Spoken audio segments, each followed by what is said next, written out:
Friends, good morning. કેમ છો બધા? આઈ હોપ બધા મજામાં હશો. બધાને અમારા તરફથી જય સ્વામિનારાયણ. અને જો ગામડેથી પાછા આવી ગયા છીએ ઘરે સુરત. અને આજે છે ને સવારમાં પંથુની સ્કૂલે ખુલી ગઈ છે, તો એ ભાઈ તો નીકળી ગયા છે સ્કૂલે. પછી આજ સવારમાં મેં ઘરનું બધું કામ સાઈડમાં મૂક્યું, હજી ઘરનું કામ પડ્યું છે. અને મેં પહેલાં શું કામ લીધું છે ચાલો બતાવો. તો ભાઈ જો આ છે ને ઘરેથી બધી કેટલી મેં મણ શીંગ લીધી હતી, માંડવી શીંગ મગફળી જે કહેતા હોય. અમે તેને છે ને દેશી ભાષામાં ખોખા કહીએ. તો મણ શીંગ લીધી હતી અને લગભગ અડધા ઉપર શીંગ 12-13 કિલો જેવી શીંગ ફોલાઈ ગઈ છે. ગામડે મારી મમ્મીએ બધી ફોલી દીધી હતી, મમ્મીએ બધું કરી દીધું હતું. તો આ બધી એને શીંગ ફોલી દીધી હતી. તો ફોલવાનો ટાઈમ રહ્યો હતો પણ સાફ કરવાનો ટાઈમ નહોતો રહ્યો. આટલી બધી ફોલી એટલે પછી બધો ટાઈમ ક્યાંથી રહે. તો હવે આ શીંગની છે ને હું સફાઈ કામ કરું છું, વીણાટ કામ. મતલબ કે આમાંથી જે આ દાળ થઈ ગયેલી હોય, અમુક બગડેલો દાણો હોય, એવા દાણા કાઢવાના અને શીંગને ચોખ્ખી કરવાની.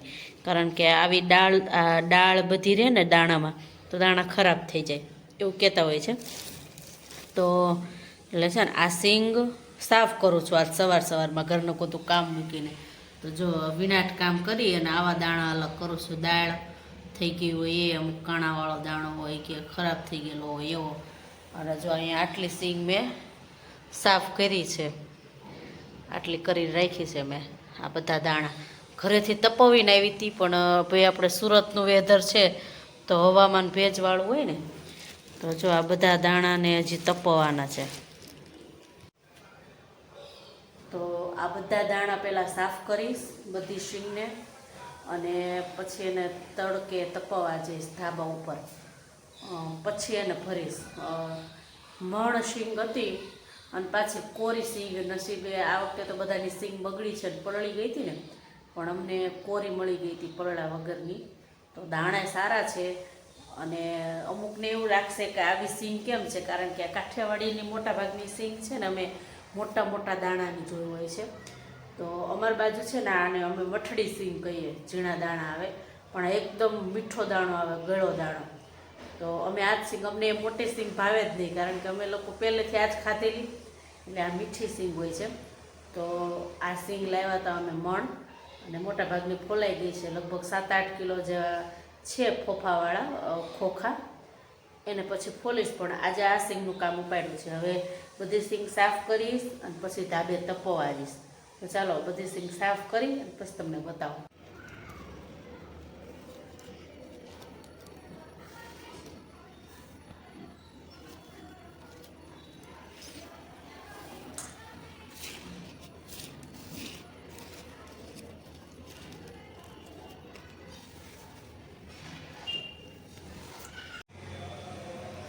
અને આ જોયું તો ફેમિલી ગોળો ફોડી નાખ્યો મેં. હમણાં 3-4 મહિનામાં 2-3 ગોળા ફોડી નાખ્યા. બહુ ગોળા ફોડ્યા છે. તો અહીંયા સવારમાં ગોળો ફોડી નાખ્યો છે. જો તો હવાને ફેંકવા જવાનું છે. પણ બધાને આવું થાય છે કહેજો મને કોમેન્ટમાં કે હું જ ફોડું છું નકરા ગોળા. મેં લગભગ કહું તો શું કે 2-3 મહિનામાં 2-3 ગોળા ફોડી નાખ્યા. દર મહિને એક ગોળો. આમ ખાલી આમ હાથમાં આમ લીધો ને સવારમાં ભરવા માટે, તો ફટ દઈને આખું ભાગ હાથમાં આવી ગયો ને પડ્યા ભાઈ હેઠા. તો જો આને ફેંકી દઈને હું નવો લઈ આવશું.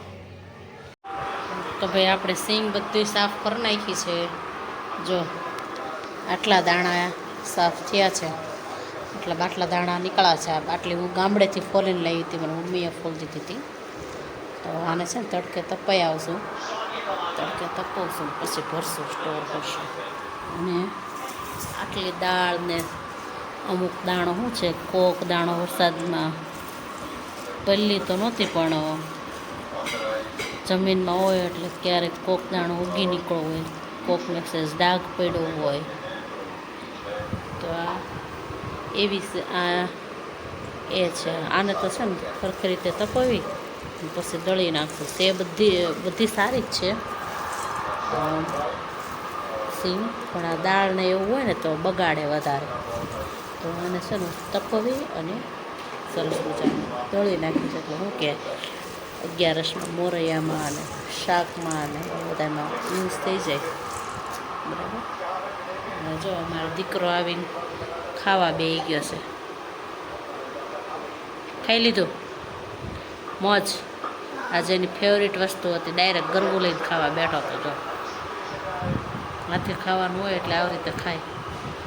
અને જો ગમે એવો વિડીયો બનતો હોય પણ સામું નહીં જોવાનું. કેમ કે અહીંયા એનું ફેવરિટ ચાલુ છે એટલે ક્રિકેટ.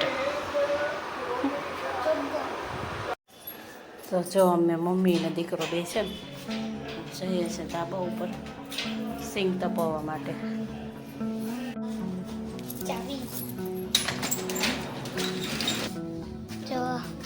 કેટલો બધો તડકો.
સિંગને તપવા મૂકી દીધી છે અને અમારે અહીંયા બેસવું પડ્યું છે, કારણ કે કબૂતરને તર હખણા નથી રહેતા. અહીં બેઠા છીએ ને તોય કબૂતર આવે છે. પંથ જો ત્યાં જઈને બેઠો, પાછો કેમ ત્યાં જઈને બેઠો છે ખબર છે? કારણ કે ફોન મેળો છે એટલે મી ટાઈમ ઊંચા થઈ જાય છે પવનના. મી ટાઈમ સ્પેન્ડ કરે છે. થોડીક વાર ફોન આપ્યો છે ને એટલે એન્જોય કરે છે. તો કીધું ભલે ઘડીક વિટામિન ડી લેતો જોઈ લો. વિટામિન ડી લે છે અને સિંગનું ટોયા પણ કરે છે. ટોયા પણ તો બસ જો હાલે છે. સિંગને પર સરસ મજાની તપવી નાખવાની છે આજે.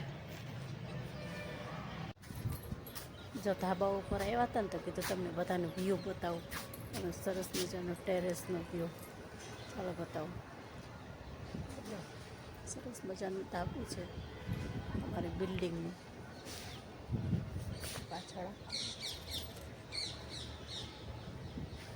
સન આવતો હશે થોડો. બેક કેમેરાથી દેખાડું ચાલો.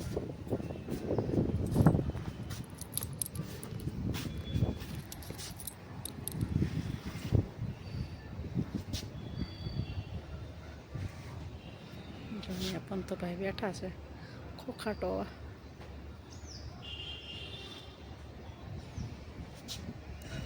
ઘણી કપડાં સુકાય છે.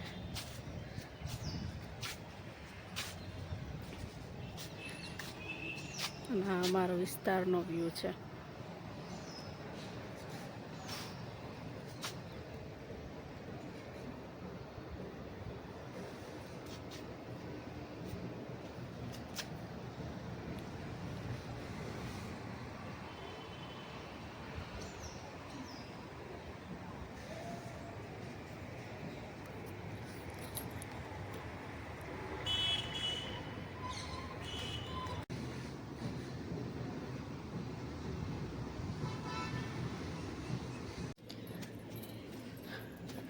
જો અહીંયા અમારા સુપુત્ર બેઠો છે ને, એટલે આ બે મહેમાન અહીંયા રાહ જોઈને બેઠા છે કે આ છોકરો આખો જાય તો અમારો વારો આવે. જોઈ લો,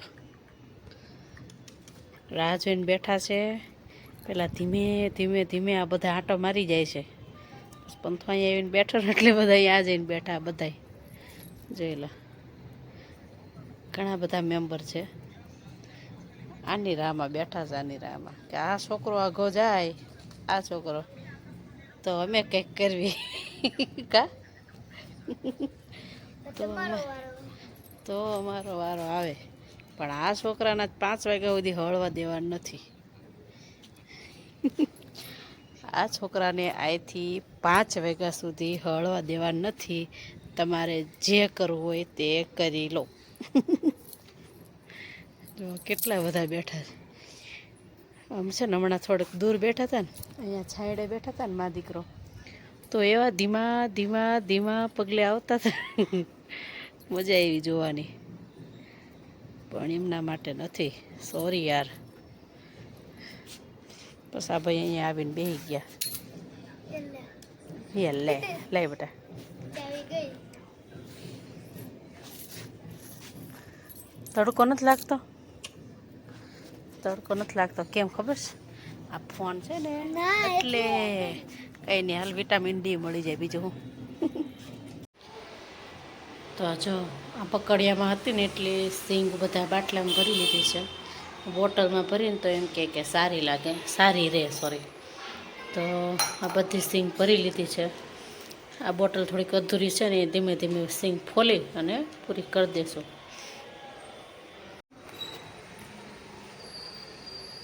તો જો આખો દિવસ કામમાં ને કામમાં સાંજ પડી ગઈ અને પંતુને હોમવર્ક થઈ ગયું. થઈ ગયું ને હોમવર્ક? કયા વિષયનું હતું? ગણિતનું હોમવર્ક હતું, પણ એટલે પરિકરવાળું હતું ને, પરિકર અત્યાર સુધી યુઝ નહોતા કરતા. હવે એને પરિકરવાળો આવે છે, પરિકર કાઢી દેવાનું હતું એને, એટલે એને હોમવર્ક નહોતું કર્યું.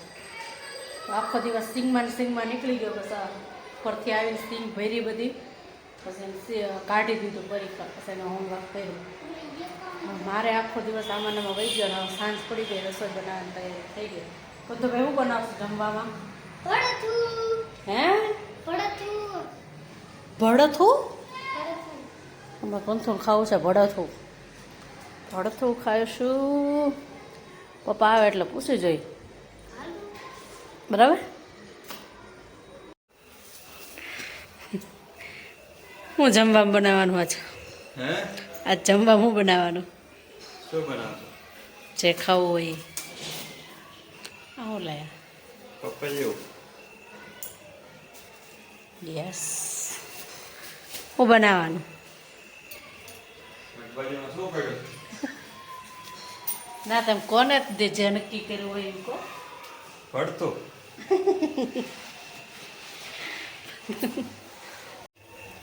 તો ભાઈ આજે બને છે આપણે ભડથું.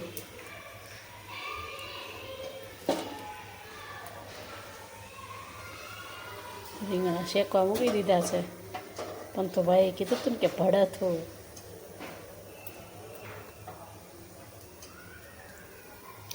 બનાવશું ભડથું ને રોટલા.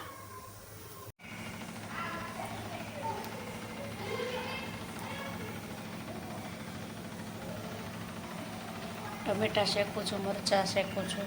ટમેટું શેકાઈ ગયું છે, રીંગણા શેકાઈ ગયા છે. ભડતા સાથે ખાવા માટે રીંગણાના ઓળા સાથે બાજરાના રોટલા રેડી થઈ ગયા છે એમ ને? હા, તો જો અહીંયા મેં ભડથું બનાવી નાખ્યું છે. ભડતું બની ગયું છે ભાઈ. અને ખાવું હોય ટમેટાનો આવી કલર જજો. આવે છે, કે લાલ મરચાં વગરનું છે. અને રોટલા બની ગયા છે. તો જો ભાઈ આજનો દિવસ આખો દિવસ આમ નામ રહ્યો. તો જેને રોટલા ખાવા હોય, રોટલાને ભડથું ખાવું હોય એ આવી જાઓ. અને વિડીયોને એન્ડ કરી દઈએ હવે. શિયાળામાં તો બાજરાના રોટલા અને ભડતુંની મોજ હોય. અમને બધાને બાજરાના રોટલા બહુ ભાવે ને હવે પંથું નહીં ભાવે છે થોડા થોડા, એટલે અમને મજા આવશે. અમે મોસ્ટ ઓફ શિયાળામાં બાજરાના રોટલા જ ખાતા હોય મોટા ભાગે. મોસ્ટ ઓફ ગુજરાતીને તો ભાવતું જ જોઈએ ભડતું અને રોટલા. રોટલા કોકરીઓ હોય ન ભાવતો ભાવે જ તે. હમ. સારું, તો ચાલો હવે આજનો આ વિડીયો સારો લાગ્યો હોય તો ચેનલને સબસ્ક્રાઈબ કરજો, વિડીયોને લાઈક કરજો અને શેર કરજો. અને કોમેન્ટ પણ કરવાની ભૂલતા નહીં તમારી, કે તમારા ઘરે રીંગણાનો ઓળો કેવો બને છે, રોટલા કેવા બને છે. ચાલો આવજો બધા. જય સ્વામિનારાયણ.